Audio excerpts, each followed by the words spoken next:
Record. Okay.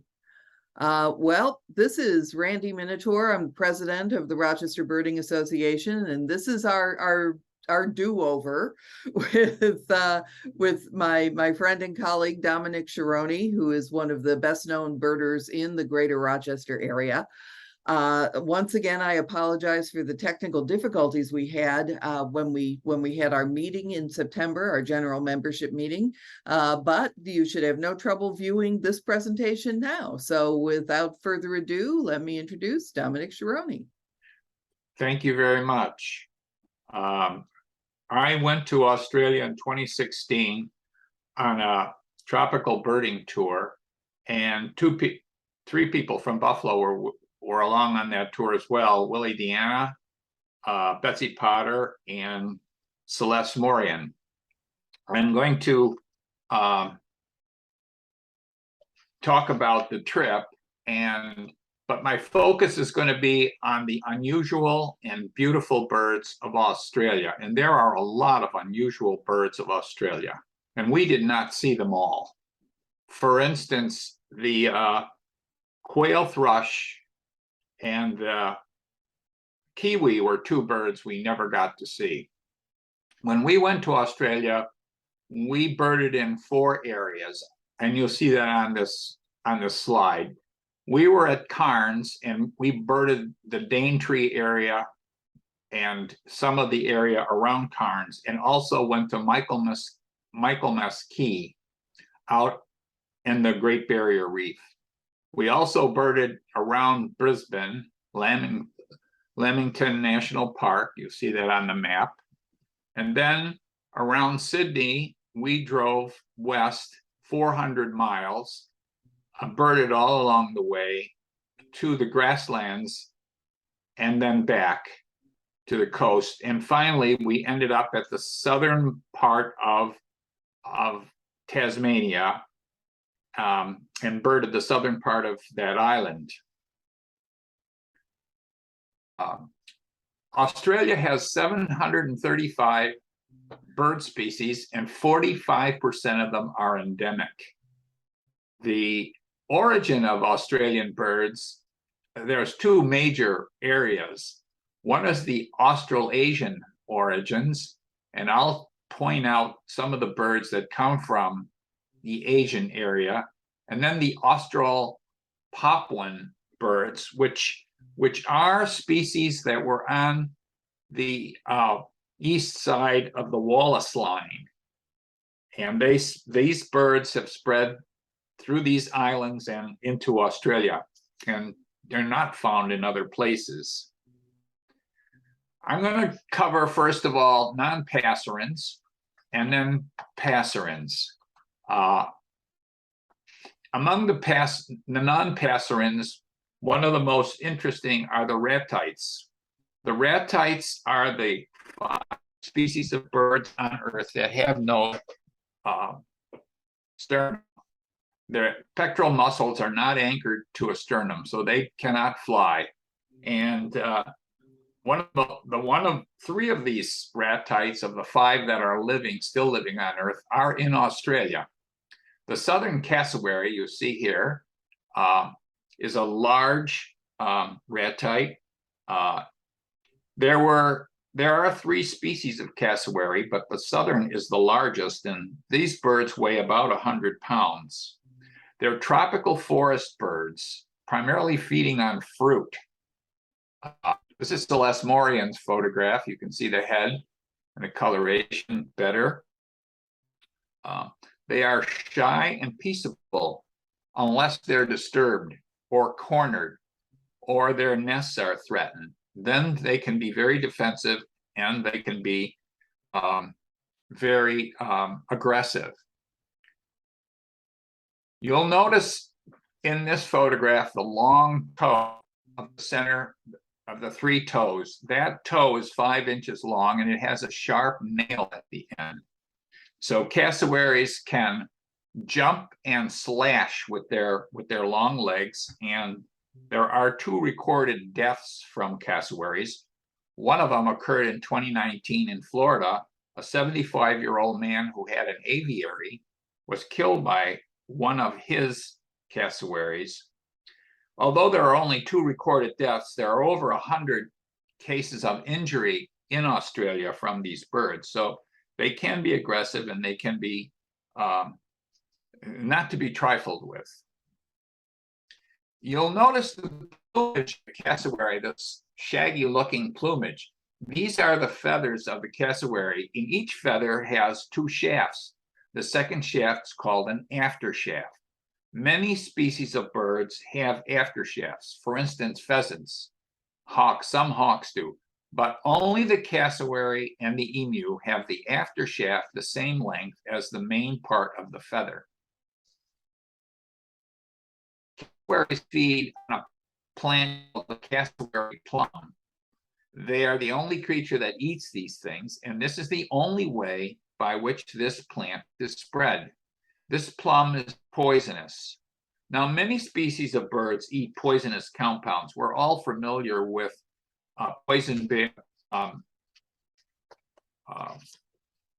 we're all familiar with yellow-rump warblers who eat poison berries in spring. So birds have enzymes that can deal with these poisons. The second rat type that we saw was the emu.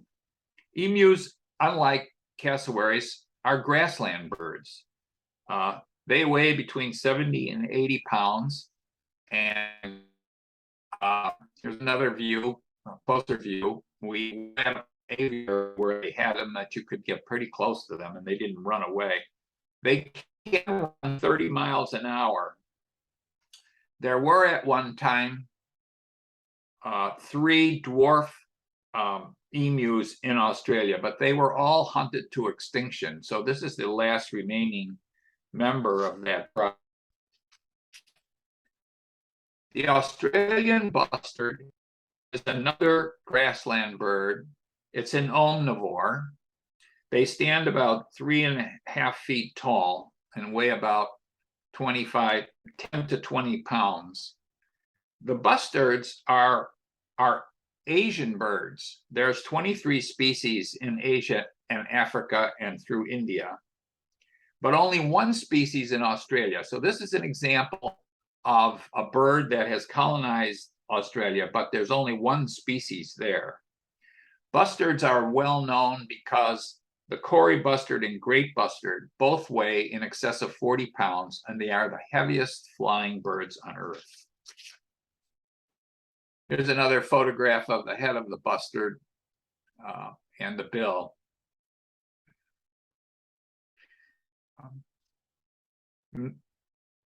The family of ducks, geese, and swans, the order of ducks, geese, and swans is broken into 3 families: the screamers, the magpie goose, and all the other ducks, geese, and swans, of which there are 174 species. The magpie goose is unique. It's a unique bird on Earth. It's considered the last of its kind. Its line went extinct some time ago. It's the last remaining one. It's called a living fossil. They can nest in trees or on the ground. They have strong claws for digging. They feed their young bill to bill. Their legs are unusually long and hang behind them when they fly. They gradually molt and have no flightless period. And they're not closely related to other ducks and geese. Here's a picture of one in the air, and you can see the legs and the long legs in this photograph. Plumed whistling, I'm going to cover some of the ducks in Australia. Plumed whistling duck is a duck and in that genus, but you'll notice the long feathers on the flanks. Those are not wing feathers, they're flank feathers. All the colored feathers and the white feathers you see there are flank feathers. It's a very pretty duck. Now, this is one of the most, there are 6 species of monotypic ducks and geese in Australia, and this is one of them. the pink-eared duck. It is not a shoveler, but it feeds like a shoveler, and it's the only duck on Earth that produces carotenoid pigments that give us that gives it that pink ear. Raja shell duck is not related to the other shell ducks, and it's considered monotypic. Ornithologists don't know its relationship to other ducks, so it's in its own family. It's a very pretty bird. It was easy for us to see them. Musk duck this is my photograph of musk duck, and I wasn't able to get good photos. You can see that it has a large wattle under its bill. But here's a good photo from Flickr. And you can see the bird pretty well. It is a very deep diving duck. It feeds on invertebrates. It rarely ever flies, and it's the world's second heaviest duck. Also monotypic. Man duck today is monotypic. It was called the Australian wood duck because it nests in tree cavities. It did have one close relative called Finch's duck that was driven to extinction in 1870. So it's resulted, it wasn't monotypic at one time. And Cape bean goose are grazers like Hawaiian goose. They rarely ever swim and are found on fields, but they are able to ingest salt water. I'm going to move on now to seabirds. We visited the Great Barrier Reef off of Cairns. It's about 20 miles from Cairns. Some of the birders went snorkeling. Some of the birders took a glass bottom boat to look at coral and fish. These were options out there. But while we were there, we also visited Michaelmas Key. And in this photograph, you can see Betsy Potter, and this is Betsy Potter and Celeste Morian here. This is a breeding location for sooty terns, black noddies, and brown boobies. I'm sorry, brown noddies and brown boobies. But you can see the nests are all honeycombed together, and people are restrained from walking in this nesting area. Here's brown boobies sitting on a nest. And also brown noddy, and you can see the egg of the brown noddy right just under the feathers. It's on its nest here. In the air, lesser crested terns, and they were on the island too, but a lot fewer of them than brown noddies and sooty terns. Another bird we saw there was the Australian gannet.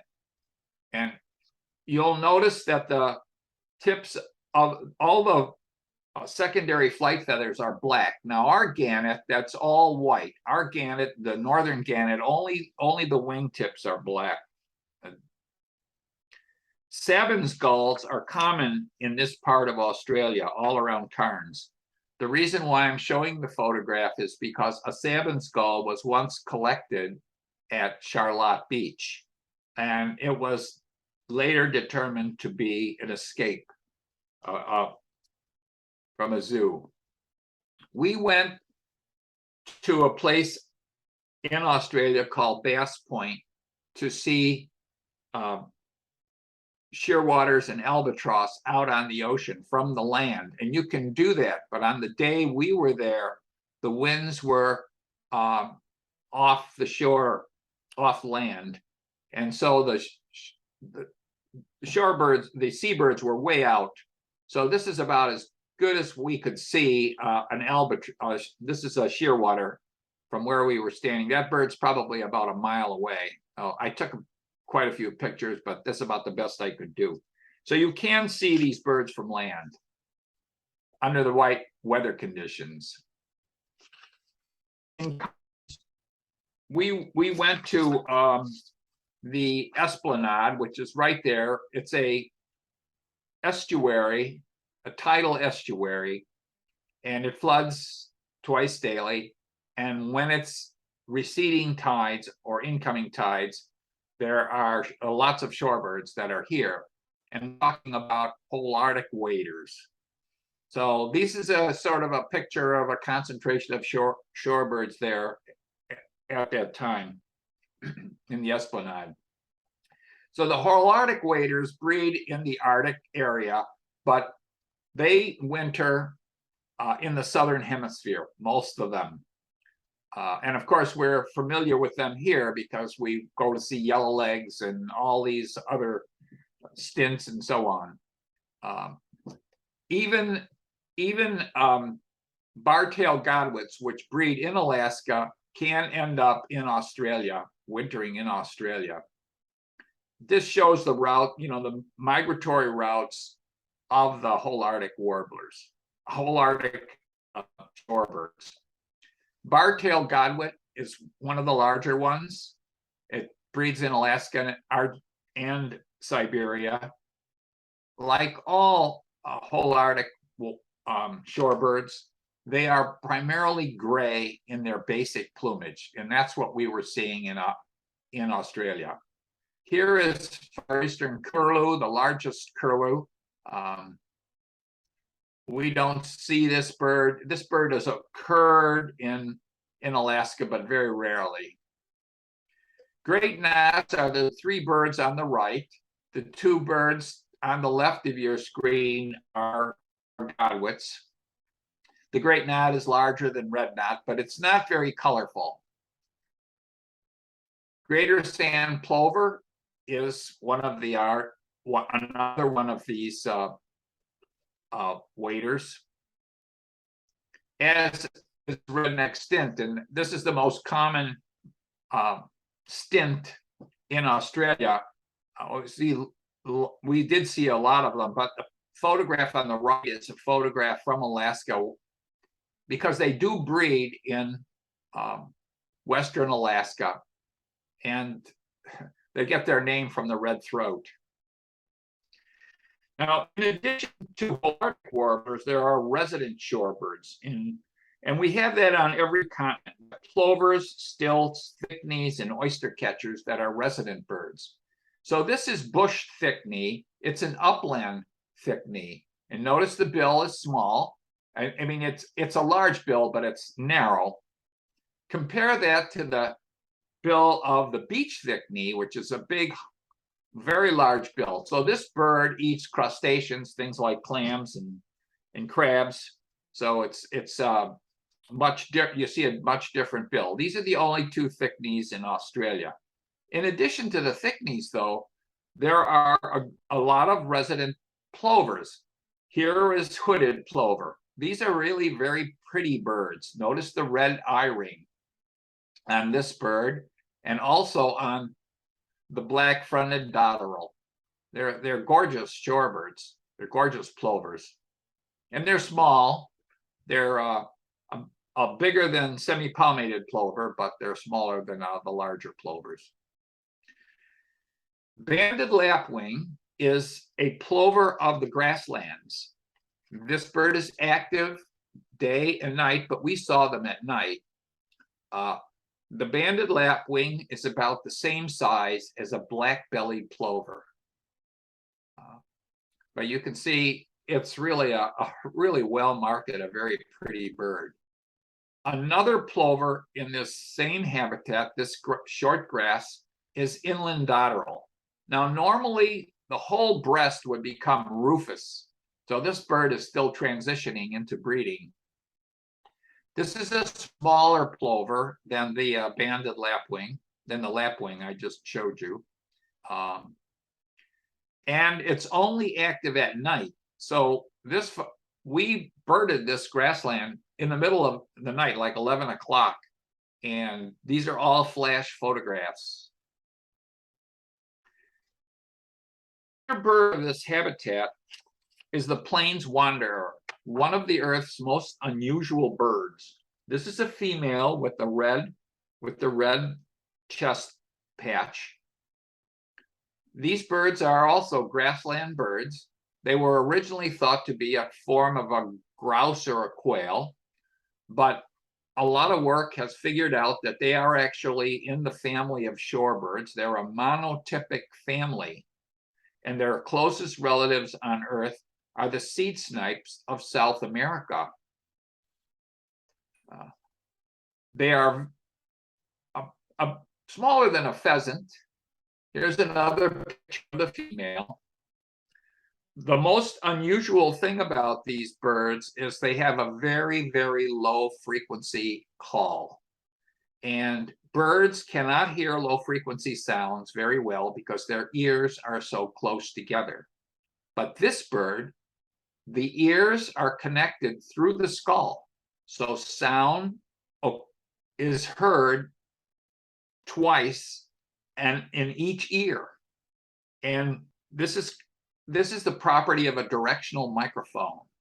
And because of this, they are able to not only hear each other, but they can also tell the direction from which the sound is coming. So that's how males and females find each other. But if you hear them, it's very hard to understand exactly where the sound is coming from.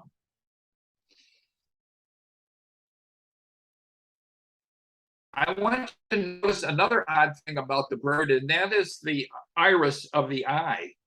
You'll see that the iris looks like it's oblong, but actually it's not. The iris is actually circular, but part of the lower part of the pupil is black instead of yellow. And nobody knows exactly why that's the case, but it's been speculated it has something to do with their need to feed during the day in the bright sunshine. Now, parrots and parakeets, there are 56 species in Australia. They are believed to be Australasian origin, about 60 million years ago, and 33% of them are threatened with extinction. The first two are nomadic parrots. The superb parrot is a very small parrot. It's very colorful. They're gregarious, as nomadic birds are.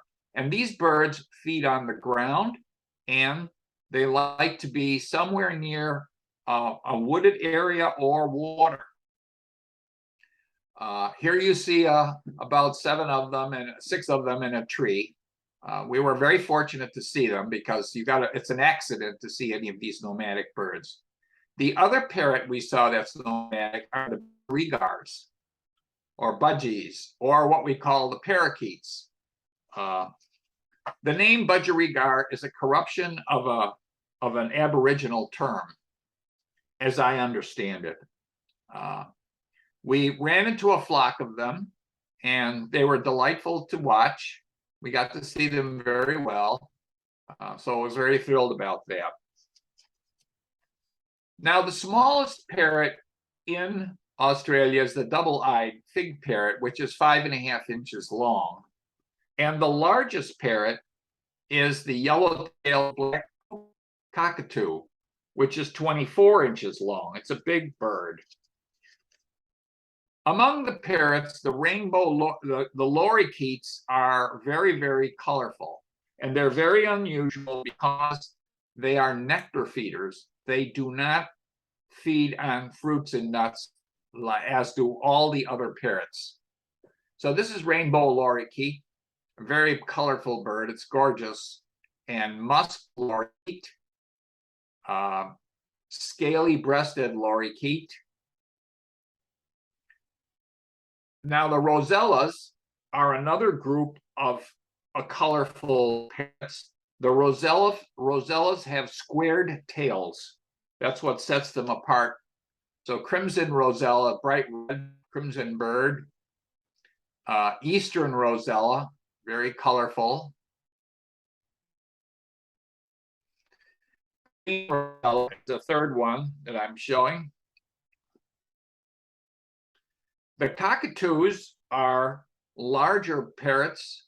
They They are usually a single color or maybe two, but not real colorful like the other parrots I've been showing you. So sulfur-crested cockatoo is very well known around the world as a cage bird. Here's one with this, you can see the crest on it. The gala is one of the most common parrots in Australia. It also is a cockatoo. Their numbers have increased because they have the agricultural habitat has been very beneficial for them, and I don't really know why. Long-bill Corella is just a third cockatoo that I'm showing you, but there are others, of course. There, I have one more, I think, to show you. That's the black-tailed black cockatoo, the red-tailed black cockatoo, pardon me, in this slide. Now, in addition, there are other colorful parrots. The Australian king parrot is red and green, but the entire back is blue. Now, we never been able to get a picture of that, but you can see some of the blue in this photograph. The Australian ringneck is like a rainbow of colors. And the red-winged parrot, another striking parrot. Now I'm going to move on to pigeons and doves. There are 26 species of pigeons and doves in Australia. They are also threatened with habitat destruction. There are the ground feeders and the canopy feeders, and I'm going to separate them that way. Wonga pigeon, a large pigeon, is a ground feeding pigeon. Crested pigeon, another ground feeding pigeon. Common bronzewing. There are two bronzewings. This is one of them. A ground pigeon. An emerald dove is one of the green doves. It's the only green dove in Australia, but green doves are common in Asia, different places in Asia. Now, a peaceful dove is like our mourning dove. Brown cuckoo dove is not a cuckoo. It's a very long tail, very elegant brown color to it. I don't know much about it, but all I know is that it's basically a dove. Pied imperial pigeon. Now we're talking about birds that are more common in the upper canopy. Top-knot pigeon is one of these canopy dwellers, fruit-eating canopy dwellers. Rose crown fruit dove are, these fruit doves are really among the most gorgeous of the pigeons and doves. Here is superb fruit dove with its red crown, and another one, Wampu fruit dove, with its all black breast and belly. And this is sitting on a nest. Australian bush turkey is a mound builder. The mound builders are Asian birds. There's 20 living species, but only one in Australia, this bird. It's a large bird. It was very common at one time, not so much today. They build, this is not my picture, it's a Flickr photograph. They build large mounds, 13, 14 feet in diameter, occupy the mounds year after year. The male incubates the eggs, and he adds or removes organic material to control the temperature that the eggs are incubating at. The temperature determines the ratio of female and male sex embryos. They use the same mound annually. We never did see a mound, but this breeding is similar to what we know of alligators and crocodiles. This is what they do. Same thing. The little penguin is the world's smallest penguin, the only penguin in Australia. It's 12 to 13 inches long. And they are nocturnal. This is same size as a least bittern. They are nocturnal. They leave their burrows in the early morning, go to sea, they catch fish, and then they come back to their burrows at night. So the only time you can see them, well, we saw them in the evening. And this is Celeste Morian's photograph. She took a flash photo and got a pretty good photo of this bird. I didn't use a flash. I didn't have a flash. I couldn't do that. There are 4 species of birds we saw in Australia that have only one species, but they are very, very diversified birds in Asia and Africa. One of them is the rainbow bee-eater. I mentioned the Australian bustard before. That's another. And also the starling. There's only one starling in Australia. And the sunbird, a single sunbird, all sunbirds. So I'll show you those a little later. Laughing kookaburra is the largest kingfisher in Australia. And I'm going to see if this will play. No, it won't. I can't play it from here. I don't know why. So it's... Oh.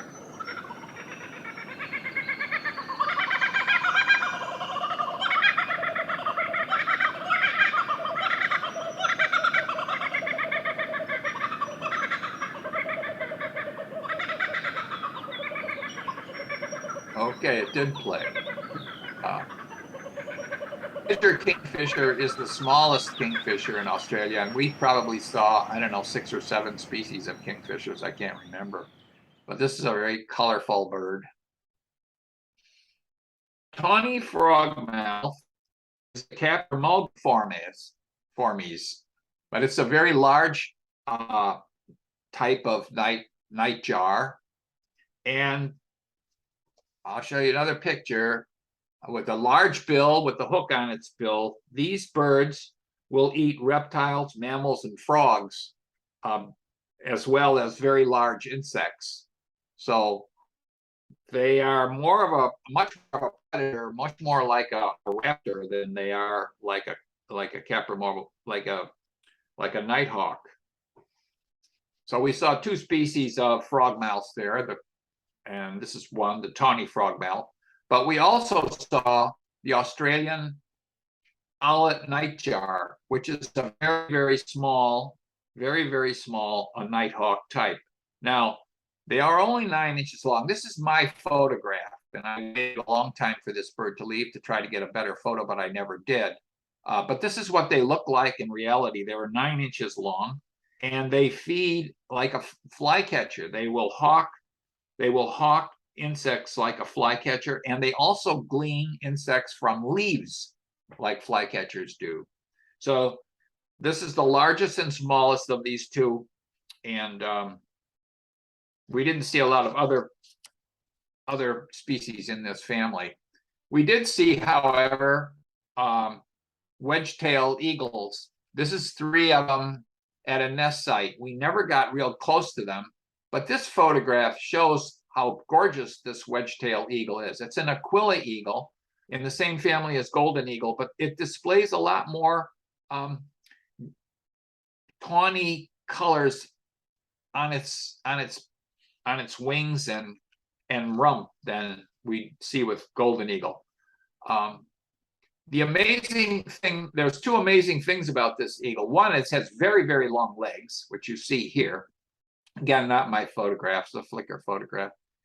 But they also hunt red kangaroos, which are big animals. Now, the way they hunt red kangaroos is they hunt in packs. And they are able to kill an animal as large as a red kangaroo. Now I'm going to flip over to passerines, and we'll cover a number of the passerines from Australia.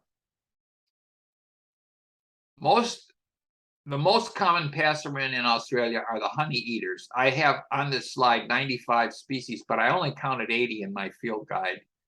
They're small to medium nectar feeding birds.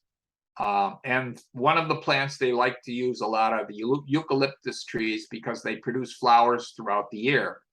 They also feed on insects and fruits. The largest one are the birds. This is these are friarbirds. The friarbirds can be very aggressive. They're gregarious, and they will take over a tree and not allow any other honey eater on the tree. I've seen that. We saw that actually happen. There are many of them that are small, and these are among the more colorful: crimson chat, white-fronted chat, and the scarlets and yellows. But most of these honey eaters are plain colored. The blue-faced honey eater, 2 pictures here, is about the size of a blue jay. It also is a little more strikingly marked. Many of them are more muted tones. I'm going to run through a whole series of these. This is brown honey eater and crescent honey eater, McClay's honey eater. This one is really actually very pretty, I think. The eastern spinebill, another honey eater, has a long curved bill suited for certain flowers, and it's obviously there's a connection between the bill and the flowers. New Holland's honey eater is very common. I had him in my nephew's backyard in Australia. I visited him 2 days before the trip. Yellow-throated honey eater and white-cheeked honey eater, and here you see it feeding on a bottle bush. And in this one, white-plumed honey eater, and it's feeding on flowers in a eucalyptus tree. Among the Australian birds, the bowerbirds are Austro-Papuan origin. This is Regent bowerbird. The males are very showy, and they build their bowers to attract the female. This is a Regent bowerbird. You see the upper surface of the wings here.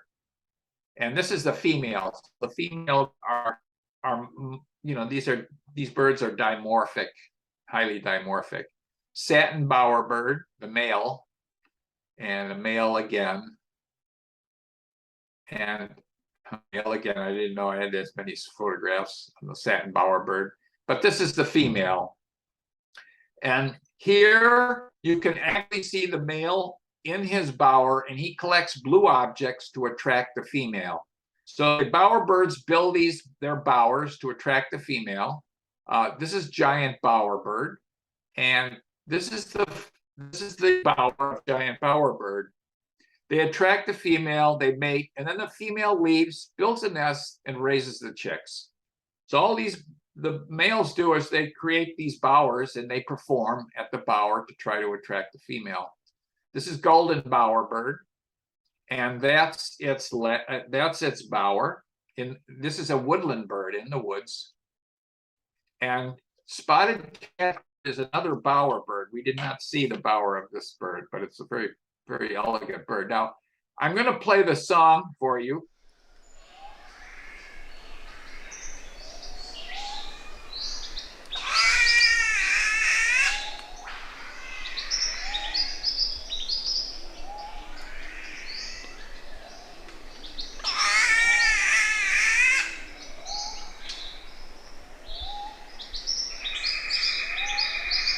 Okay, fairy wrens are small, restless, perky birds, usually pretty easy to see, with cocktails. Many of them have blue adornments.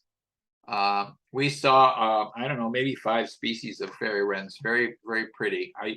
They are Australo-Papuan origin. There are many beautiful finches in Australia, and these birds are prey to the pet trade. I have seen black-throated finch and zebra finch caged in the United States. But firetails, you see the 2 firetails here.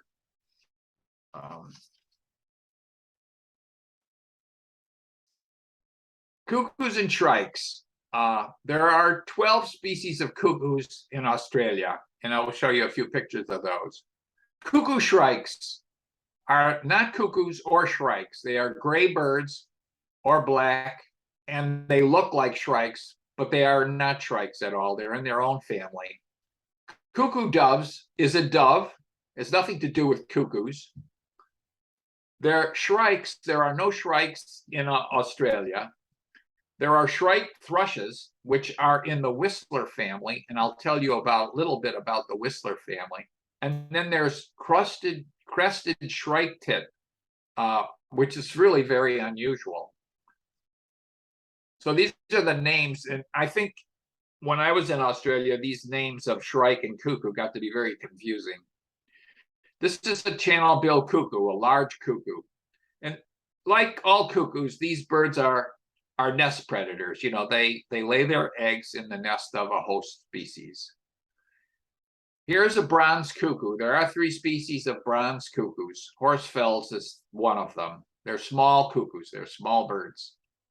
And all 3 are green.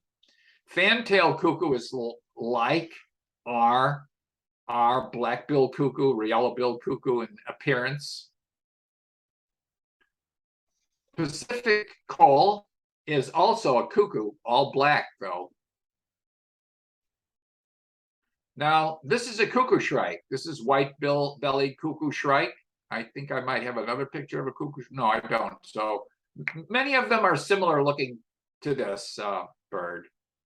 Now, crested shrike tit looks like it belongs in the chickadee family, but it has a huge bill. You see that huge bill. And what it does is it strips the bark from eucalyptus trees or branches, and it feasts on the insects it finds under the bark. There's no other bird that has behavior like this. Now, the shrike thrushes are thrush-like birds, but they're not shrikes. They're not thrushes. They have a large bill, and they feed on much larger prey, including frogs and lizards, and as well as insects. So the shrike thrush is actually a whistler. Now here's 2 whistlers that are colorful: the golden whistler and rufous whistler. They take small vertebrae. They're outstanding songsters, and they're forest birds. The thornbills are the Australian warblers. There's 37 species of thornbills in Australia with a lot of different names, but they're insectivores. Every continent has its small insectivores that are warbler-like birds. The smallest one is the weebill, which is only a little over 3 inches long. I don't have a photograph of that. Here are 2 of them, and I'll show you several more. Rock warbler. Fern wren is a tropical forest bird. Brown thornbill, white-browed thornbill. We had them in different habitats, different kinds. There are many different ones. The georigine, this word is pronounced georigine, are also thornbills, western georigine and large-billed georigine in these 2 photographs. Other unusual passerines include this list, which I'm going to go through. The pardalots are very, very small birds. There are 4 species restricted to Australia. This one, spotted pardalot, is in Australia called diamond bird. The unusual thing about the pardalots is that they nest in burrows. They create a burrow in a bank, and that's where they have their nests. And the most unusual thing is they are monogamous. I just don't know of any other passerines that are monogamous. These are my 2 pictures on top, but I took a Flickr picture so you could see what the bird really does look like. The lyrebird is is the longest passerine on Earth. It's basically a ground bird, but they can fly. They go into trees. They have this unusual tail. When they display, it forms like a lyre, like the musical instrument, and they are the most outstanding mimic of all birds. Willie Deanna took this picture of metallic starlings, and it's just a great photograph. This is the only resident starling in Australia. There are 2 other resident starlings that that have been brought into the country. These birds are natural. So this is one of those Asian African birds that are only one species in Australia. Here's another one. Olive-back sunbird is the only sunbird in Australia. This particular species is widespread in Asia. The Kurongs are a part of a group of birds called the bell magpies. They are not corvids. These are all omnivores, but they are like corvids in their behavior. So pied kurong was one of a number of species of kurongs. They're large, crow-like birds. Here is the pied kurong again, just a face. The butcher birds are also bell magpies, and they are meat eaters, and that's where they get their name, butcher birds. All these bell magpies are black and white birds. And Australian, very common in Australia, is another one of this family of bell magpies. But the white-winged chough is a unique bird. It's called a mud builder.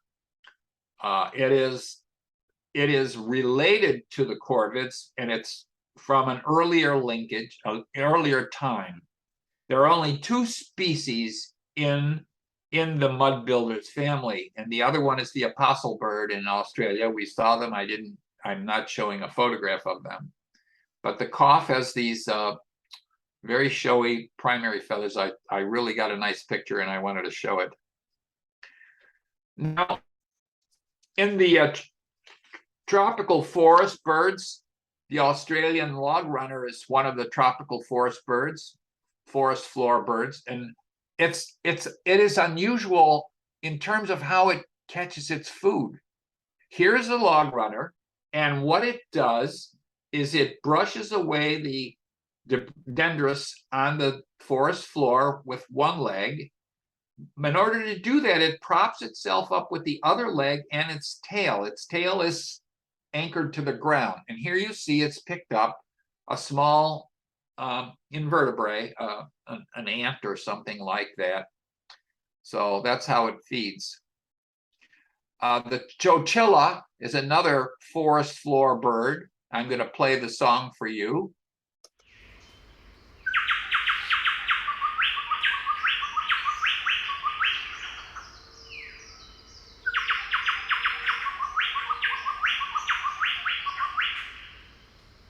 These are the kind of sounds. Oh. These are the kind of sounds. Oh dear, I can't stop this. No. And here's another forest floor special, not forest floor, but a tropical forest specialist called a whip bird. And I want to play that song for you as well.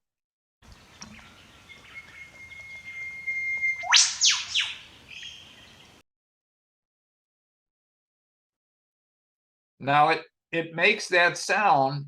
It does not make that sound with its tail. It makes that sound with its esophagus, with its trachea. Noisy pita is one of the pitas that there are 3 species of pitas in Australia. We were able to see this one, and that very, pitas are usually very, very colorful. They're gorgeous birds if you get to see them. I was really happy to see that. And finally, paradise riflebird is a bird of paradise. There are 3 species of birds of paradise in Australia. And the songs are not very eloquent. I will play the song of this bird for you.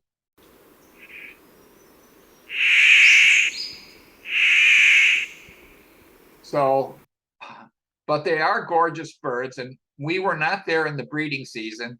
But during the breeding, when they breed, these birds do display. This is Victoria's rifle bird. This is Celeste Morin's photograph on the left, and my photograph of the female on the right. It's a second species, very similar to the previous rifle bird. And here is the display of Victoria's rifle bird. This is a photograph from Flickr, but it's just a gorgeous thing to see. I would love to see this, but we didn't see this.